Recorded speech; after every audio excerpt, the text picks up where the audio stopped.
have 5 panelists here. Let me shortly introduce them to you.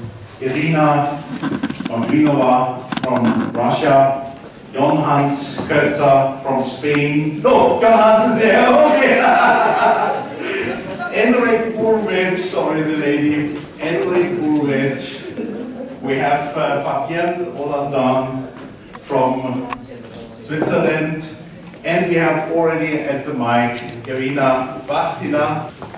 Thank you. And the topic actually on education in our industry. And I have an honor to actually open it from the corporate sector side, from those who actually get the new generations of communicators on our side every year, and we see what's missing over here. So I'll try to actually show and open up the issue from the perspective of how the industry and how the profession has changed. Even in just 20 years I am in this industry. I can still remember when I started working, and I was doing some job in local government in the farthest part of Russia. To be able to copy a document, we had to fill in the form, and actually a Federal Security Service officer would look at this form to see what exactly I was copying. Can you imagine? You can still, some of you can still remember those times. It was not just available. So it was much easier for us in our past to be able to close the information, to keep secrets, to be, to be on a confidence side with the company, to keep privacy.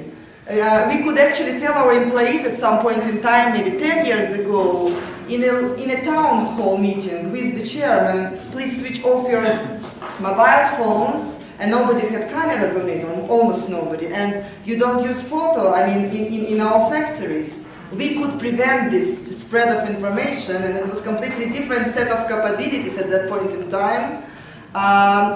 We were just like, really reducing the information flow. We served as frontliners and frontrunners for the companies. So yesterday, in our capability set, it was all about ability to edit a little bit the past and present of the company when we represent the case externally. It was about the ability to actually limit the access of corporate information to external and even internal audiences. So the smart communicators were those guys who had all private, very personal relationships with journalists, so you could actually call him or her overnight and ask to actually skip some information, or just, forget about it, for the sake of your company. We were seen as somebody who is smart enough to be a monopoly for the corporate voice and corporate opinion, so we could make it. And nobody would almost try to reach out someone else in the company for alternative opinion, in a way.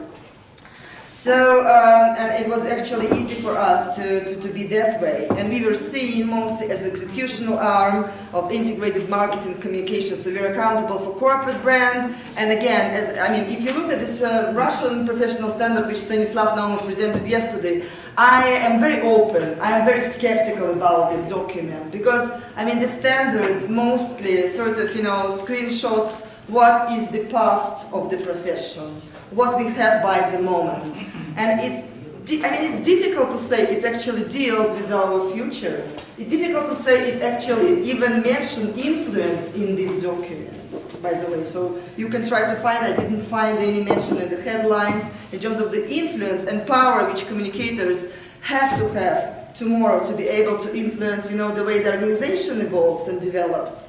So today and maybe tomorrow we are supposed, in terms of the capability set of us as professionals, we are supposed to be more influential. We are supposed to play a more powerful role, not only in terms of the strategy implementation, because strategy is one story, but as the only ones who are able to listen to the society's expectations, as the only ones who can actually translate it into some meaningful sense for the company, we are supposed to actually paint the future, maybe, and come back to our leadership teams or our board members and talk to them about the business strategy, not just comm strategy in a way. So we have to accept the fact that any information today is available. So no secrets. Come on, we cannot keep secrets. All this privacy stuff of the companies people, our employees just publish that stuff, and we cannot do anything about it, just forget about it.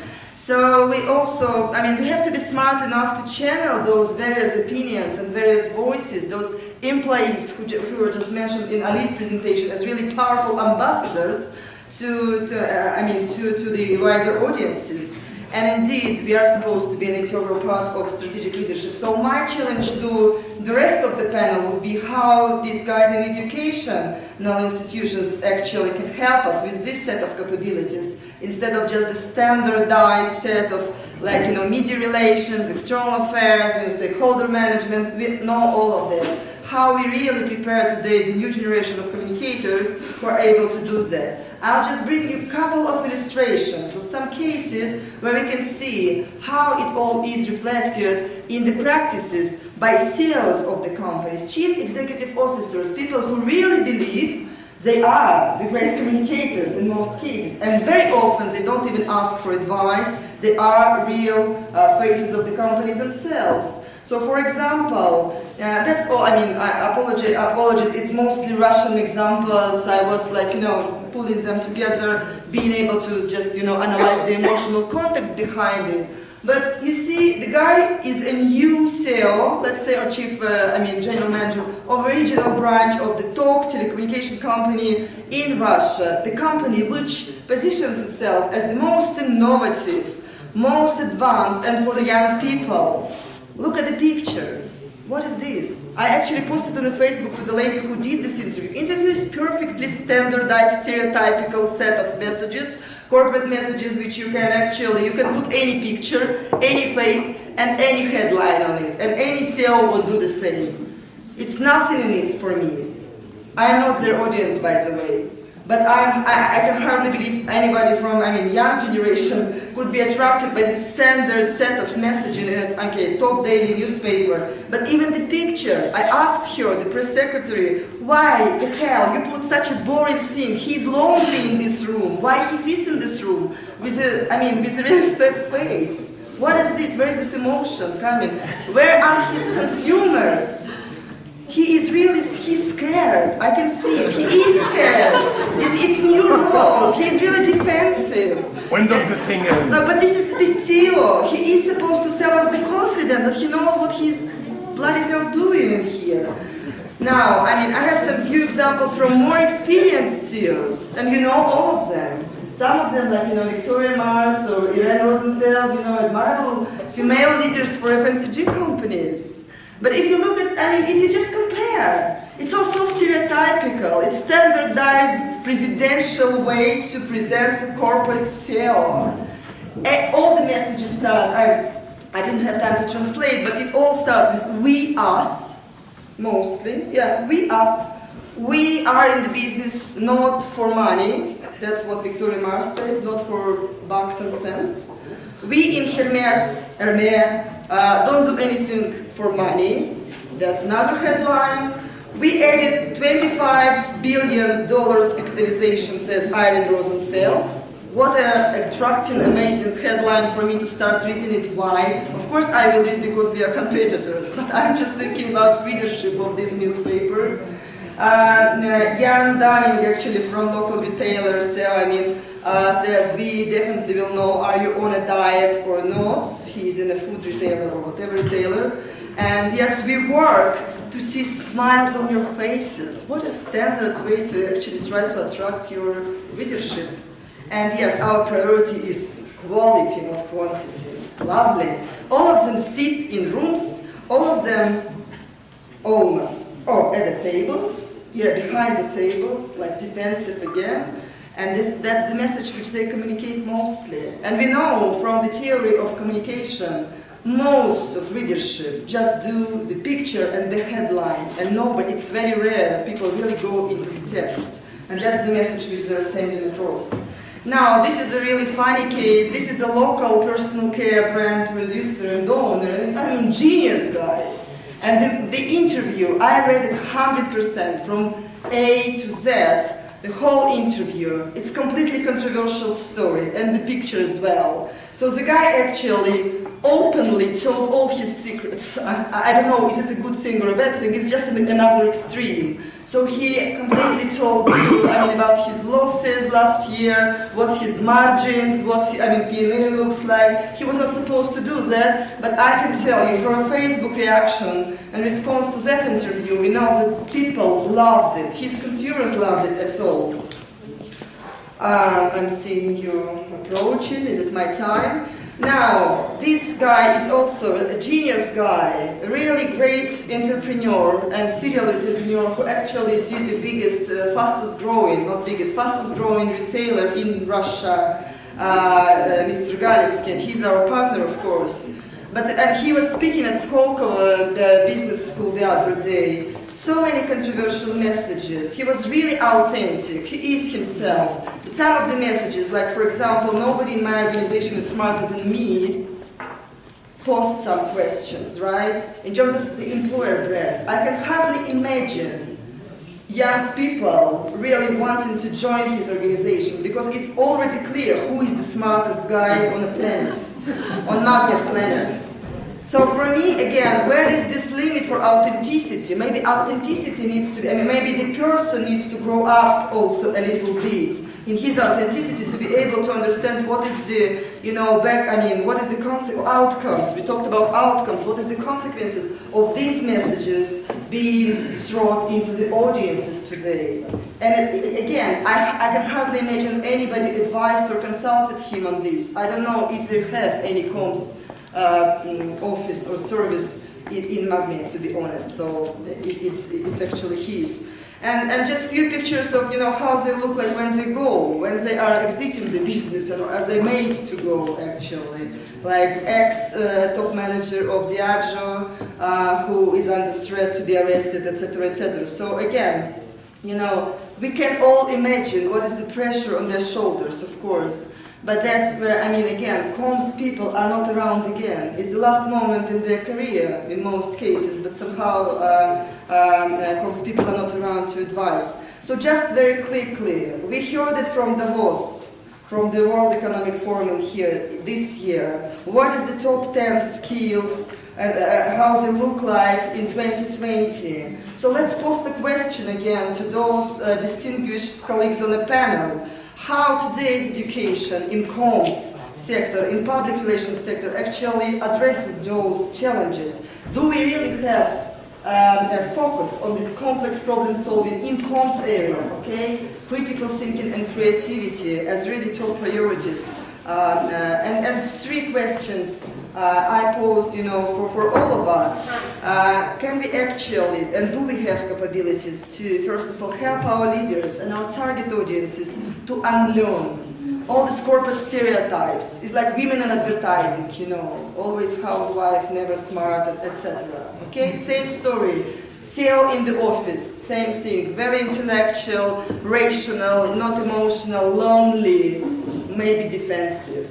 How can we unlearn all of these stereotypes and drop some stereotypical patterns in our communications? Second, can we actually let corporate comms drift away from commonplace to individual and make it more personalized? And to what extent, again, because we heard some of these examples of a bit wrong authenticity. And how we can actually make, as comms professionals, help our organizations and our brands to unlock their bigger purpose and not just really stereotypically, downgraded to just, what they've been yesterday. And it's all about value, and we talked about it yesterday at the award ceremony. That's it on my side. Thank you. Thank you, Irina. So, what we did in Morocco. We succeed in launching a comprehensive, global reforms based on the historical speech of His Majesty the King Mohammed VI in March 9, 2011. Based on this speech, Morocco started a second generation of reforms based on genuine political and institutional reforms that will foster political accountability, encourage political participation, establish the independence of the judiciary system, and finally boost the access to information. After the 2011 Constitution, who represented the roadmap for this political and institutional reforms. Based on this new Constitution, we launched these reforms related to the media developments. And based also on the Constitution, we succeed in addressing the four challenges: the legal challenge, the economic challenge, the ethical challenge, and the digital infrastructure challenge. So media development means that we need a policy that will help us in addressing these four challenges based on how we succeed in addressing the political and institutional challenge. So, at the beginning, the new Constitution in 2011 helped us in launching this political and institutional reforms: accountability, political participation, the independence of the judiciary system, and the access to information. And based on this, we launched these media reforms on the legal and the ethical and the economic framework that has as a goal widening the freedom of expression and preserving an open and responsible digital public sphere. Now, in the digital era, everybody has this possibility. And as an application to this goal, we worked in launching a comprehensive legal framework concerning the media sector. So, what's the results of this legal challenge reforms? Last December, the government adopted the new press code. This new press code is based on removing jail sentences for journalistic crimes, without the possibility to jail journalists if they fail to pay a fine. Last February, the Parliament adopted a new project concerning the establishing a National Press Council as an elected council to govern and to supervise the respect of ethics in the media sector. How people spend more each medium. As we can see, the highest rate is 26 hours per week for the internet, followed by the TV with 19 hours, but with 97% viewership, followed by radio, books, newspaper, and last is magazine. Here we have a comparison between the age segment and from which source they take the information.